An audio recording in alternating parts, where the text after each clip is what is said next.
Ar-Rabi'atu wal Ashruna. Makalah yang ke-29.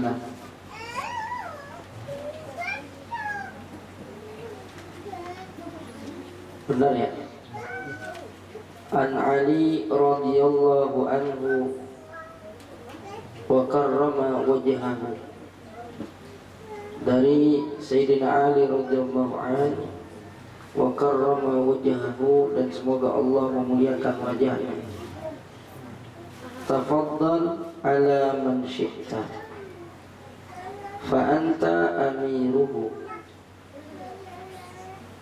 was'al man syi'ta fa anta asiruhu wastaghni amman syi'ta fa innaka naziruhu.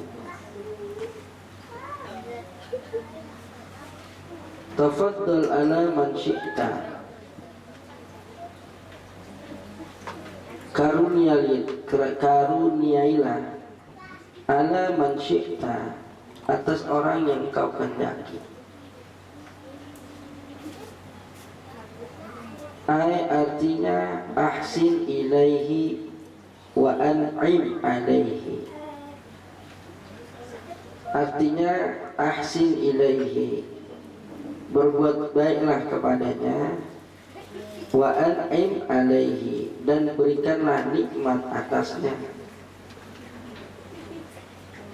Fa anta amiruhu, maka engkau akan jadi pemimpinnya. Artinya in ahsanta ila syakhsin bil ata'i sirta amiran lahu. Artinya in ahsanta ila syakhsin, jika engkau berbuat baik kepada seseorang, bil ata'i, dengan berbagai pemberian-pemberian, sirta amiran lahu, engkau bakalan jadi pemimpin buat dia. Orang kalau dibagi mulu udah nunduk, bagi lagi, ngikut udah sama orang yang mau bagi, gitu kan? Susah bagi, lama-lama ikut. Itu keumumannya. Jaling double, dibagi, ketua diri, ya. Minta hati, dikasih hati, minta amplop. Oh jantung khusus, dikasih hati minta amplop. Orang hatinya kagak ada yang makan kemarin ya. Ini makan hati kagak enak. Jadi kalau kita buat baik, kita bagi orang, insya Allah kita yang mimpin dia. Gitu, udah ngikut aja orang. Jadi sungguhnya tuh pemberian itu ngikat kita. Jadi pemberian itu ngikat kita. Kalau seandainya nggak ada pemberian, kita masa bodoh. Tapi karena ada pemberian, kita jadi kegenak. Aduh, mau bilang gimana? Ini bagi mulu, gitu. Jadi apa namanya? Terkadang ya pemberian begitu, jadi ngikat. Maka kita aja yang bagi mendingan. Ntar kita jadi yang mimpin. Dibagi mulu, diajak ke sana kemari jadi enak. Kemudian was'al an syi'ta fa anta asiruhu. Was'al, dan mintalah man syi'ta, kepada orang yang kau pengen. Fa anta asiruhu, maka engkau bakal jadi tawanannya. Tunggu aja, minta sini, minta sono, udah dikata apa juga kita ikut. Bener kan? Makanya jangan selamitan, dan minta mulu. Kalau bisa ngebagi. Yang penting tuh justru upayakan ngebagi, bukan kita minta. Ya minta lebih rendah dibanding yang bagi. Jadi kalau urusan rezeki nggak ada, jangan minta. Kalau ada, bagi orang. Kalau dikasih jangan nolak, dan jangan ngarep sama manusia, bengek bisa. Minta manusia jadi tawanan kita.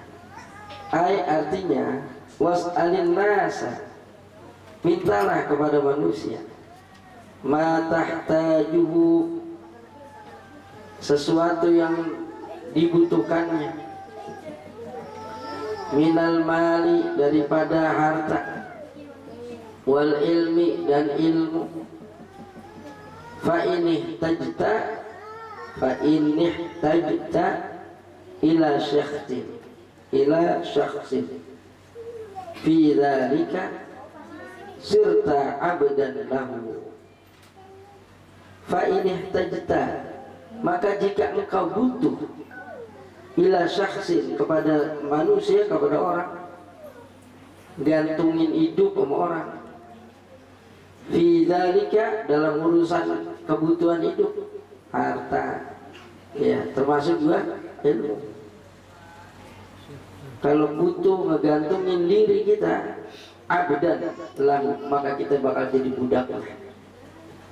Jadi budak kita. Di anna nufusa, karena bahwasanya jiwa itu jabalat bihubbi man ahsana, karakternya jiwa itu bihubbi man ahsana ilaiha, senang dengan orang yang berbuat baik kepadanya. Benar gak? Demen gak kita dikasih buat baik? Iya, sekalipun lupa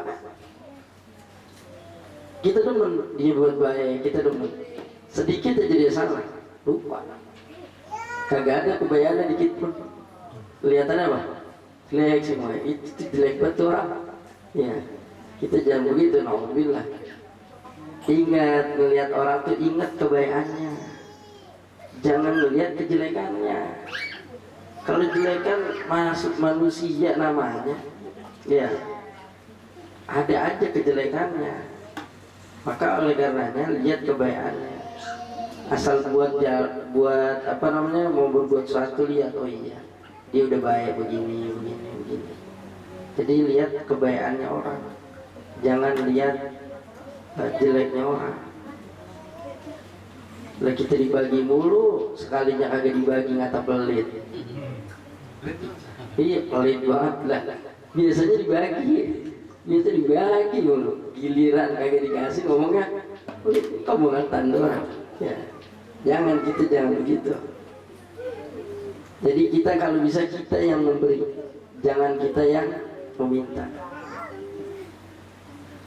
Apa namanya? Tangan di atas lebih baik daripada tangan di bawah. Ya, khairun min yadi sufla, lebih baik daripada tangan di bawah. Tangan yang di atas, ya dulu ya, khairun min yadi sufla. Kama fil hadithi, sebagaimana disebutkan dalam hadis, wa man ahabba syai'an fahuwa asirun lahu, wa man ahabba, dan barang siapa yang cinta syai'an, kepada sesuatu, fahuwa asirun lahu, maka dia bakal jadi tawanannya. Orang kalau didemen udah jadi tawanannya, demen sama apa aja. Tapi biasanya umumnya manusia demen sama kebaikan. Ketika dibaikin pasti senang, dibaikin pasti demen, dikesonoin, ayo, udah kita gedeg nih. Oh, besok dengan pilih dia lagi dah, mengsarain anu, begitu dikasih bako, dikasih anu, berubah apa enggak? Ini kan jadi kacau lagi. Makanya kita jangan ini apa namanya, jangan model begitu. Kalaupun ada kata orang, kalau maunya ada yang nyogok gitu, ambil semua, ada, jangan. Nah kan kagak boleh. Yang nyogok dan yang disogok dua-duanya masuk neraka. Gitu. Nah kagak boleh. Jangan, itu ngajar kagak bener gitu. Cuma nemu berkah kita, nerima-nerima yang model begitu. Wali qauli Ali karamallahu wajhah, dan juga lantaran perkataan daripada Sayyidina Ali karamallahu wajhah. Apa perkataan beliau? Ana abdun man allamani, saya adalah budak orang yang udah ngajarin saya harfan satu huruf. Fa in syaa ba'ani, maka jika dia pengen ngejual saya, jual dah. Wa in syaa a'taqani, apabila dia mau membebaskan saya maka bebasin. Tuh kata Sayyidina Ali, saya itu budak buat orang yang udah ngajarin saya satu huruf.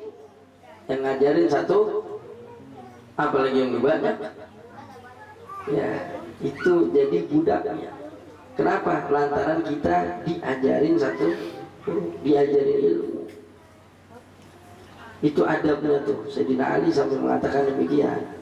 Artinya apa? Orang-orang dahulu itu beradabnya luar biasa kepada guru. Dulu Sayyidina Al-Imam Muhammad bin Idris Asy-Syafi'i, Imam Syafi'i, ketika lagi ngajar tiba-tiba beliau diri, duduk lagi, sesekali diri lagi, duduk lagi. Akhirnya ditanya, ya Imam, wahai guru, kenapa kau bentar-bentar diri, bentar tahu diri lagi, terduduk, ada apa? Itu pas lagi ngajar, tiba-tiba saya lihat tuh anak guru saya lagi lewat, mondar mandir, melayangan kali, saya mau berbandangan. Tuh muter, Imam Syafi'i diri, melihat anak lewat diri. Emang yang mana anaknya?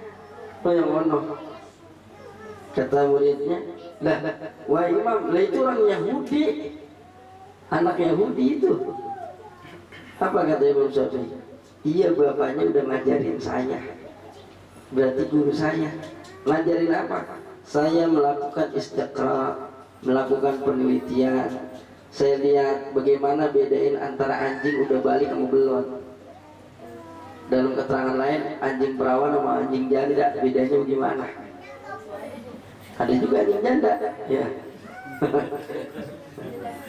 Jadi anjing janda itu yang kagak resmi kayaknya. Jadi ini anjing udah balik apa belum? Bedanya bagaimana? Oh, kalau belum balik itu anjing asal ngencing kakinya diangkat ke atas. Kalau udah balik dia ngencing kakinya kagak diangkat. Tuh, itu jawabannya gitu. Coba aja cek yang mana-mana ngencing kakinya diangkat. Nah,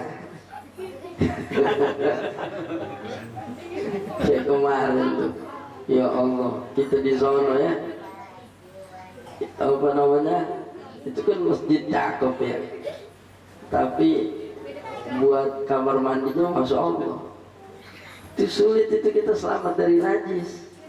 Tapi lantaran banyak umumul balwa udah, artinya apa? Udah di mana? Secara fikih namanya umumul balwa, karena kita udah nggak bisa ngindarin itu najis lembangan situ.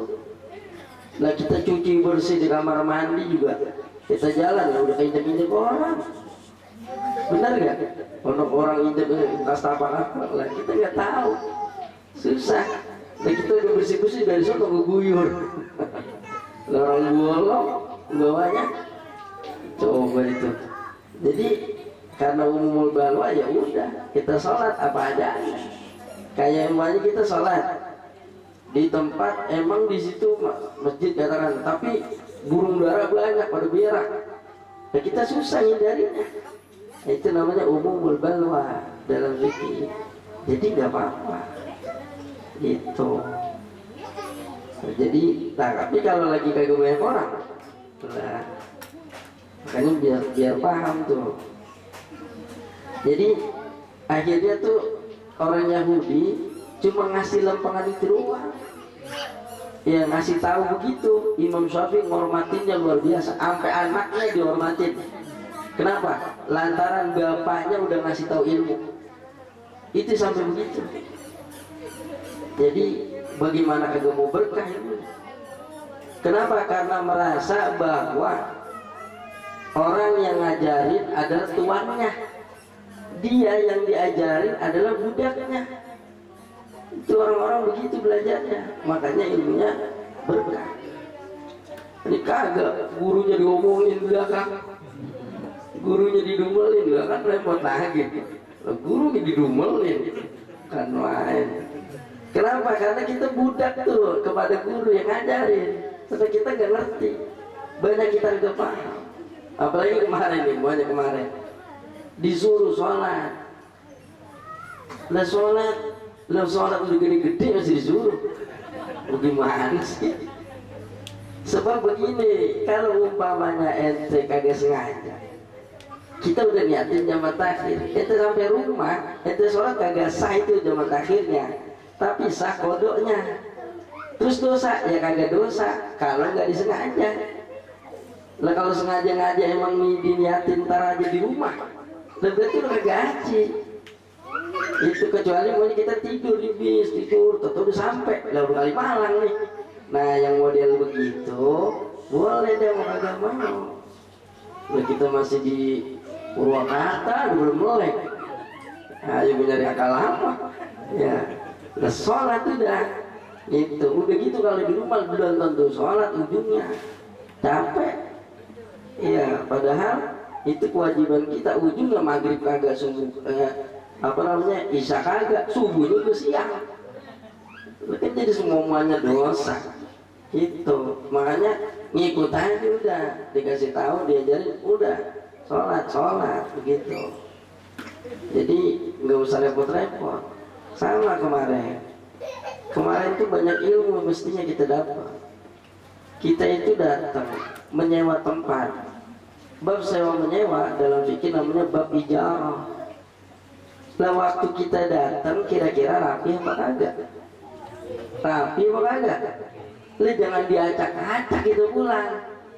Jangan pakai ngata ini kita udah bayar, lu jangan begitu, kagak boleh. Sekarang kita pinjam motor orang, kita udah isin bensin, dasarnya gue isin bensin, biarin aja ban gue kompresin. Bisa begitu? Ya kagak bisa, babnya ijarah. Lagi juga kalaupun itu babnya tidak dalam sewa menyewa, artinya kita udah nyenengin orang. Kita yang kita senengin siapa? Umat Sayyidina Muhammad. Kerjaannya jadi ringan gara-gara kita. Kalau kerjaan kita diringanin orang, kira-kira seneng apa kagak? Seneng, maka bikin seneng orang lain. Senengin umat Sayyidina Muhammad. Kalau ente mau disenengin. Jadi kalau mau dibikin girang, sebagaimana kita diringanin kerjaan kita dibantu sama orang, kita gembira, maka bikin gembira orang. Gampangin entengin kerjaan dia. Begitu. Jadi kita jangan di mana-mana jangan pakai lelaguan. Udah, kita udah belajar. Nggak bisa begitu. Ente orang ngaji, kecuali ente kagak belajar ilmu, ente kagak belajar adab. Kalau ente belajar adab, ente belajar ilmu, ente ngaji, maka kudu bener, kudu rapi. Bedain, kul hal yastawil ladzina la ya'lamuna wal ladzina la ya'lamun. Kul hal yastawil ladzina ya'lamuna wal ladzina la ya'lamun. Kudu beda orang yang berilmu sama yang kagak berilmu. Mesti beda. Jangan disamain. Ente ngaji bertahun-tahun kagak dipakai, kayak orang kagak punya ilmu, buat apa? Kagak manfaat itu ilmu. Sayang-sayangin biar manfaat ilmu. Ya Allah, kita diajari bacanya nasul ibad, bacanya Risalatul Mu'awwalah karangan Imam Habib Abdullah bin Abi Al-Haddad. Itu bersihin hati, ngakepin hati. Nah maka biar punya hati yang cakep. Jangan mikirin diri pribadi mulu. Kalau kita kalau keseleo diurutin sama orang aja girang, maka apa salahnya ketika orang keseleo kita urutin kalau memang kita bisa. Kalau kagak ya panggil tukang urut, kan begitu, nolongin sama-sama, nyenengin. Jadi biar kita tuh yang nikmat itu memberi, bukan minta. Paham gitu? Jadi jalanin dengan ilmu yang udah dipelajari. Itu bahasa ilmu, itu bahasa agama. Jadi berapa banyak orang yang kelihatannya beragama tapi tidak menanamkan nilai agama. Berapa banyak yang katanya orang berilmu tapi dia tidak menanamkan nilai-nilai yang ada dalam ilmu. Makanya biar kita berempati, ngerasain. Kita dipukul orang enak apa kagak? Kagak, jangan mukul. Kita kalau dikasih makanan enak apa kagak? Enak, kasih makanan. Begitu. Jadi jangan kagak enak baru kasih orang. Makanan kagak enak kasih orang. Kita kasih makanan yang enak, gitu.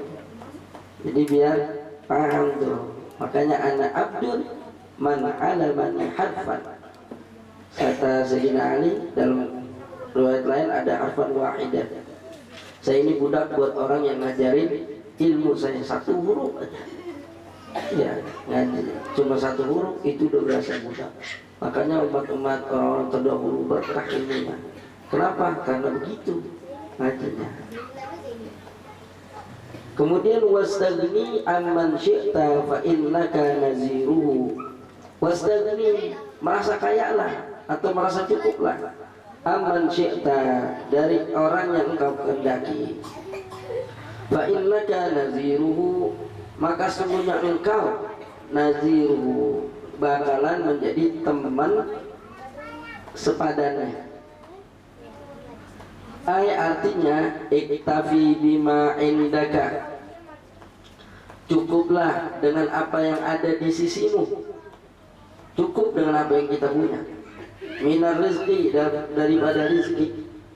Wala taftaqir fil mali, dan tidaklah dan janganlah engkau merasa fakir di dalam harta, atau merasa janganlah engkau merasa butuh fil mali li syakhsin ghaniyin katsiril mali, kepada harta seseorang yang kaya yang banyak hartanya.